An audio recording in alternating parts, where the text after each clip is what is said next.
sunod-sunod na pagkokumbulsyon. Ganito karaniwan ang nararanasan ng mga taong sinusumpong ng sakit na epilepsy. Ayon sa Department of Health, tinatayang nasa milyong Pilipino ang may epilepsy sa Pilipinas.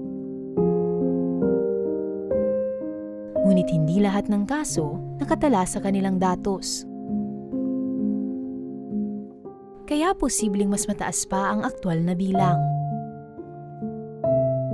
Marami sa kanila ang hindi nagpapagamot dahil sa kakulangan ng access sa neurologist, gamot o kaalaman sa kondisyon na ito.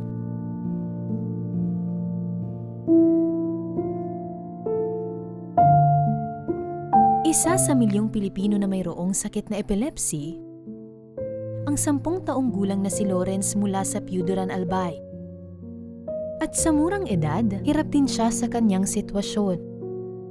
Tulad ng maraming pasyente ng epilepsy sa bansa, si Lawrence ay nangangailangan ng tuloy-tuloy na gamutan, suporta ng pamilya at pag-unawa mula sa lipunan upang mamuhay ng normal at ligtas.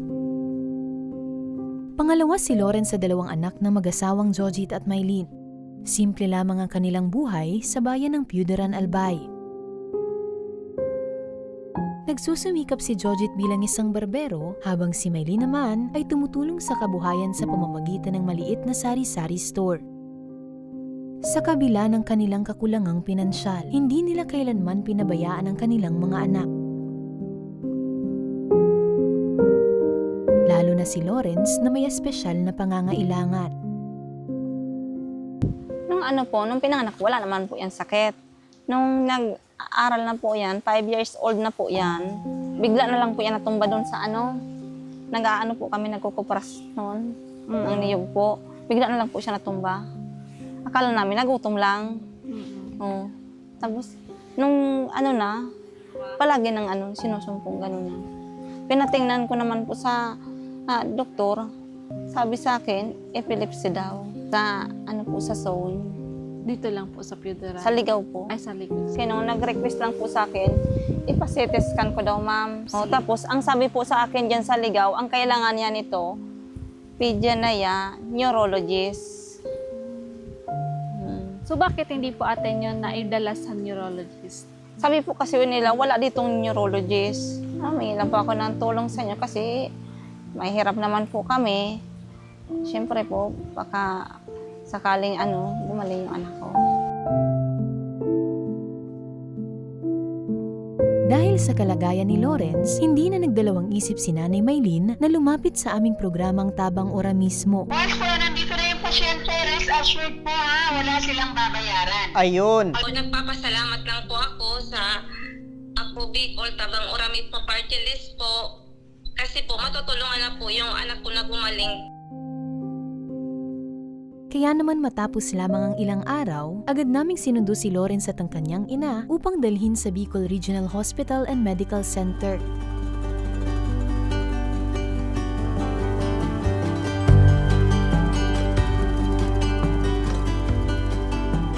Makalipas lamang ang ilang oras, agad na tumawag sa amin si Nanay Mylene.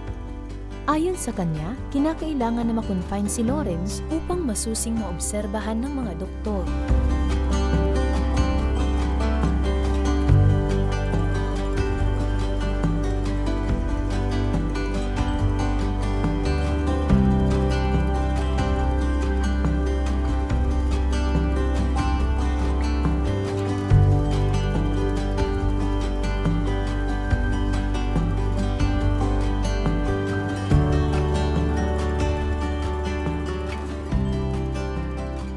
Nanatili si Lawrence sa ospital ng ilang araw. Subalit, hindi pa rito nagtatapos ang kanyang gamutan. Ayon sa rekomendasyon ng mga espesyalista, kailangan niyang sumailalim sa isang EEG procedure upang mas lalo pang maunawaan ang kondisyon ng kanyang epilepsy. Hindi namin iniwan ang mag-ina. Sinigurado ng aming programa na magtutuloy-tuloy ang nasabing gamutan ni Lawrence.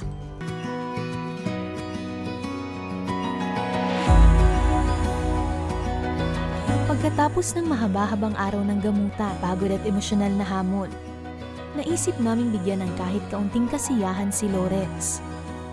Dinala namin siya sa isang wildlife park upang makapaglibang at makalimot kahit sandali sa kanyang pinagdaraanan. Ngunit wala pa kami sa kaligitnaan ng paglilibot. Tila nagwawala na naman si Lawrence.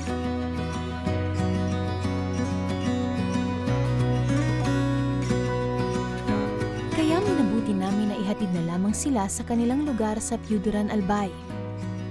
Dito namin personal na nakita ang simpleng pamumuhay ng pamilya.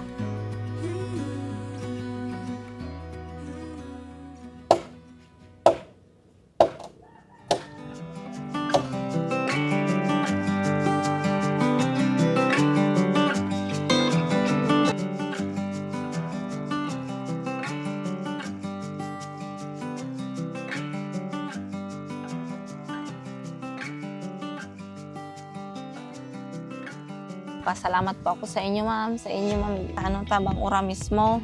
Yan, tulong ako, Bicol. Yan ko po na patunayan niyo po, ma'am, na aktibo ka, ma'am, sa serbisyo. Totoo, ma'am, po kang serbisyo niyo, ma'am. Po, natabangan niyo, ma'am, po sa akis ko po.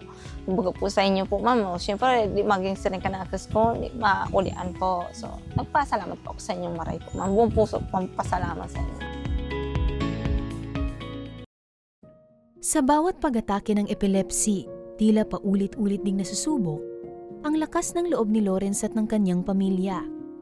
Ngunit sa kabila ng pagod, hirap at kawalan, hindi sila sumusuko dahil alam nilang hindi sila nag-iisa. Sa tulong ng Ako Bicol Tabang Ora mismo, unti-unting natutugunan ang mga pangangailangang medikal ni Lawrence. Ngunit ang laban ay malayo pa sa katapusan. Naway magsilbing paalala ang kwento ni Lawrence na maraming Pilipino pa ang nangangailangan ng ating malasakit. Mga batang tulad niya na may karapatang mabuhay ng ligtas, malusog at may pag-asa.